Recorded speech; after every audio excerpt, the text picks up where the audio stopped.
যে একটা সাংবিধানিক পরিকাঠামোর মধ্য থেকে একটি দল তারা শিক্ষাকে অবৈতনিক করে দিয়েছে। ক্লাস 12 পর্যন্ত পড়াশোনা করতে গেলে পয়সা দিতে হবে না। এ সাংঘাতিক ব্যাপার। যে সমস্ত ঘরের ছেলেমেয়েরা লেখাপড়া করতে পারতেন না, এরকম উদ্বাস্তু পরিবারের বহু ছেলে মেয়ে আছেন যারা স্কুলে যেতে পারতেন না, কেন তাদের বাবা মার বেতন দেওয়ার সামর্থ্য ছিল না। একটু বড় হলেই বাপ মা তাকে পাঠিয়ে দিত, যা কোথাও কাজ কর, দিন মজুরি খাট, কিংবা চায়ের দোকানে কাজ কর, কিংবা মোটর গ্যারেজে কাজ কর। এটা অহরহ ছিল। তার বিরুদ্ধে লড়াই করতে করতে আমরা একটা সুস্থ জায়গায় পৌঁছবার চেষ্টা করলাম। কিন্তু আমাদের এই অর্থনৈতিক অসাম্য সেটা 2011 সালে ধীরে ধীরে কমতে শুরু করলো।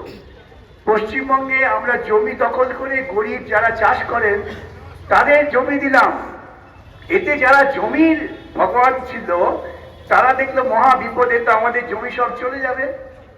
কারখানার মালিক দেখলো যে আমি শ্রমিক যখন লড়াই করছে, পুলিশকে ডাকলে পাচ্ছি না। পুলিশ বলছে আমার তো কাজ নয় মালিকের হয়ে কাজ করা, আমার কাজ হচ্ছে শান্তি বজায় রাখা, আমার সরকার সেটাই চায়। তখন তারা সব পরিকল্পনা করলেন। আরো পরিকল্পনা কি চূড়ান্ত রূপ পেল যখন একটি অটোমোবাইল ফ্যাক্টরি তৈরি করার জন্য সিঙ্গুরে কাজ সম্পন্ন হয়ে গেল।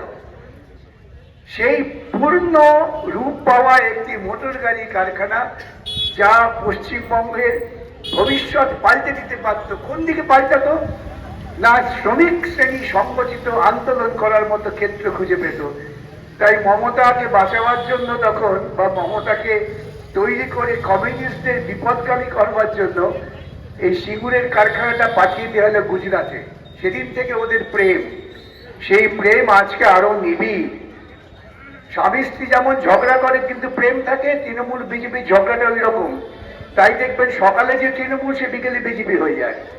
বিজেপির প্রার্থী ঘোষণা হলো, সন্ধ্যেবেলা সে তৃণমূল হয়ে গেল। কেন, একই ঘরের তো।